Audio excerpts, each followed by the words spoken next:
एक ऐसा व्यक्ति जो बचपन में अखबार बांटने जाता था, जिसके पूरे परिवार ने अपना पैसा और धंधा खो दिया, वो व्यक्ति भारत का राष्ट्रपति बना और मिसाइल से लेकर सैटेलाइट्स तक लॉन्च किए। ये है the missile man of India, doctor APJ Abdul Kalam की अद्भुत कहानी, और आप देख रहे हैं ग्लोबल कहानियां। एपीजे अब्दुल कलाम का पूरा नाम अवुल पाकिर जैनुल अब्दीन अब्दुल कलाम था। उनका जन्म 15 अक्टूबर 1931 में रामेश्वरम में हुआ। अब्दुल कलाम का जन्म एक तमिल मुस्लिम परिवार में हुआ था। उनके पिता जैनुल अब्दीन एक मस्जिद के इमाम और एक कश्ती के मालिक थे। कलाम की माँ आशी अम्मा एक हाउसवाइफ थी। उनके पिता के पास जो नौका थी, उससे वो हिंदू लोगों को रामेश्वरम से धनुषकोडी और धनुषकोडी से वापस रामेश्वरम ले जाते थे। कलाम के 3 बड़े भाई थे और एक बहन थी। वो अपने बड़े भाइयों से बहुत जुड़े हुए थे और वो अपनी पूरी ज़िंदगी उनको थोड़ा थोड़ा पैसा भेजते रहे। कलाम अपनी सरल ज़िंदगी के लिए जाने जाते थे। उन्होंने कभी टीवी नहीं खरीदा और उनकी आदत थी रोज़ सुबह 6:30 से 7 के बीच उठना और रात को 2 बजे तक सोने की। धर्म और आध्यात्मिकता उनके लिए बहुत मायने रखती थी। यहाँ तक कि उन्होंने एक किताब भी लिखी जिसका नाम था ट्रांसेंडेंस। कलाम के पूर्वज काफ़ी अमीर थे और उनके पास कई एकड़ ज़मीनें थी। जब पंबन पुल का निर्माण हुआ तब उनके परिवार ने लोगों को लाने ले जाने का व्यापार पूरा खो दिया, क्योंकि अब पुल होने की वजह से कश्ती की लोगों को ज़रूरत नहीं रही। इस घटना के बाद उनका व्यापार तो तहस नहस हुआ ही सही, लेकिन साथ ही साथ उनके पैसे और ज़मीनें भी धीरे धीरे खत्म हो गई। कलाम के जन्म होने तक उनका परिवार पूरा गरीब हो चुका था और कलाम को छोटी उम्र में ही अखबार बांटने जाना पड़ा। जब वो स्कूल गए तब उनके अंक काफ़ी साधारण आते थे, लेकिन शिक्षकों के द्वारा उनको हमेशा एक गजब और मेहनती छात्र बोला गया और उनमें हमेशा एक चाहत थी पढ़ने की। वो हमेशा गणित पर घंटों तक काम करते थे।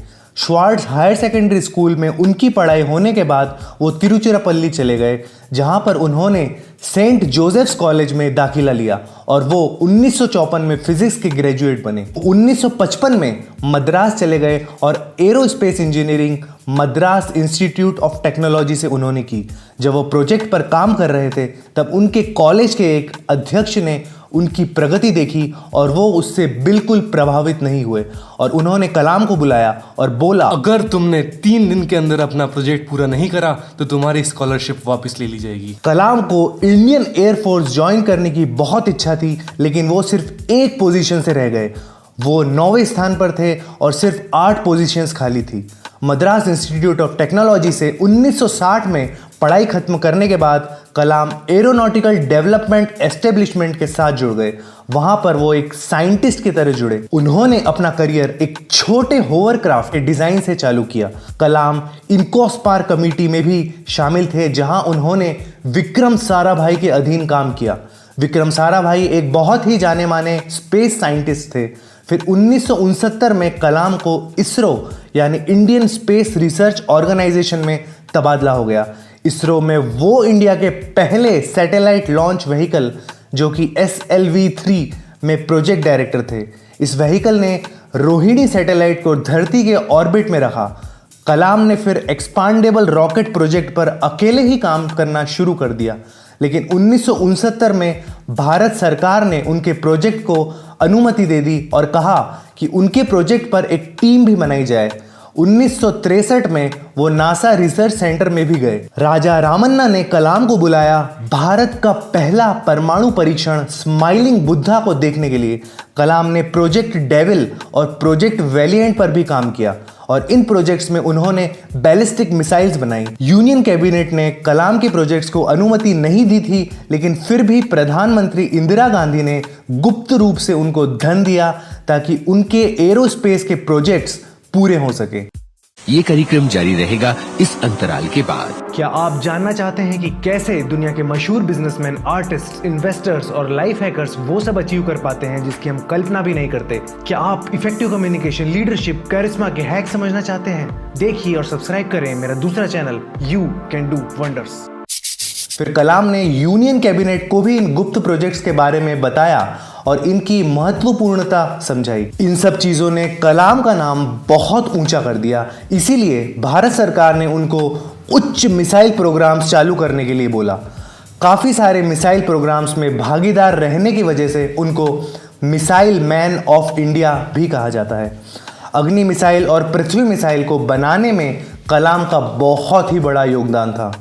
पृथ्वी और अग्नि मिसाइल्स की बहुत आलोचना हुई क्योंकि उनको बनाने में काफ़ी समय और पैसा लगा और इसका मैनेजमेंट ठीक से नहीं हो पाया। 1992 से लेकर 1999 तक वो चीफ साइंटिफिक एडवाइज़र रहे और इस दौरान पोखरण 2 न्यूक्लियर परीक्षण भी किया। इस न्यूक्लियर परीक्षण ने मीडिया में कलाम का नाम काफ़ी ऊंचा कर दिया था, लेकिन साइट के डायरेक्टर के संथनम ने कहा कि थर्मोन्यूक्लियर बॉम्ब का परीक्षण अपेक्षित परिणाम नहीं दे पाया और ये एक असफल घटना थी और उन्होंने कलाम की आलोचना की और कहा कि जो उन्होंने रिपोर्ट दी है वो गलत है। लेकिन फिर चिदम्बरम और कलाम दोनों ने इस बात को खारिज कर दिया। फिर कलाम की जिंदगी में एक बहुत ही बड़ा मोड़ आया। 10 जून 2002 को एनडीए यानी नेशनल डेमोक्रेटिक अलायंस ने कलाम को राष्ट्रपति के लिए नॉमिनेट किया। समाजवादी पार्टी और नेशनलिस्ट कांग्रेस पार्टी दोनों ने इस बात का समर्थन किया और फिर वो भारत के 11वें राष्ट्रपति बने। 2002 में चुनाव हुआ और कलाम ने विशाल जीत हासिल की। उनको 9 लाख से भी ज्यादा वोट्स मिले और उनके प्रतिद्वंदी लक्ष्मी सहगल को करीबन 1 लाख वोट ही मिल पाए। ये जीत बहुत ही बड़ी जीत थी। कलाम को भारत का सबसे बड़ा सिविलियन सम्मान भी दिया गया, भारत रत्न। भारत रत्न के साथ साथ उनको पद्म विभूषण और पद्म भूषण से भी सम्मानित किया गया। जब तक वो प्रेसिडेंट बने रहे तब तक वो लोगों के प्रेसिडेंट के नाम से प्रचलित हुए। जब उनके 5 साल राष्ट्रपति के तौर पे खत्म हो गए तब उन्होंने अपने वापस राष्ट्रपति बनने की इच्छा प्रकट की, लेकिन ये बोलने के 2 ही दिन बाद उन्होंने फैसला लिया कि वो प्रेसिडेंशियल इलेक्शन में खड़े नहीं होंगे। इसके बाद वो शिलोंग, इंदौर और अहमदाबाद के IIM के विजिटर प्रोफेसर बन गए। वो Indian institute of space science technology Thiruvananthapuram के चांसलर बने और अन्ना यूनिवर्सिटी में एरोस्पेस इंजीनियरिंग के प्रोफेसर भी बने और भी उन्होंने कई इंस्टीट्यूट्स ज्वाइन किए।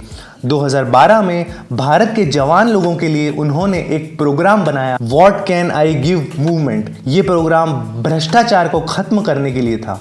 कलाम ने काफ़ी सारी बुक्स भी लिखी जैसे India 2020, wings of fire, ignited minds और ये सारी बुक्स काफ़ी पॉपुलर हुई। 27 जुलाई 2015 में कलाम शिलोंग चले गए जहां पर उनको क्रिएटिंग अ लिवेबल प्लानट अर्थ पर लेक्चर देना था। ये लेक्चर उनको IIM शिलोंग में देना था।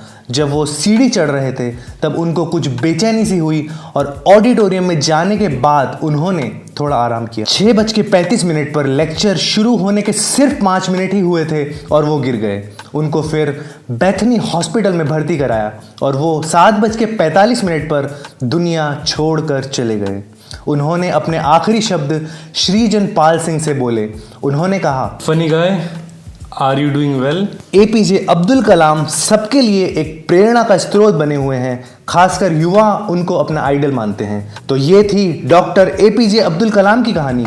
तो आप और किस व्यक्ति की कहानी चैनल पर देखना चाहते हैं कमेंट सेक्शन में बताइए। वीडियो को लाइक करें और सब्सक्राइब करें ग्लोबल कहानियाँ।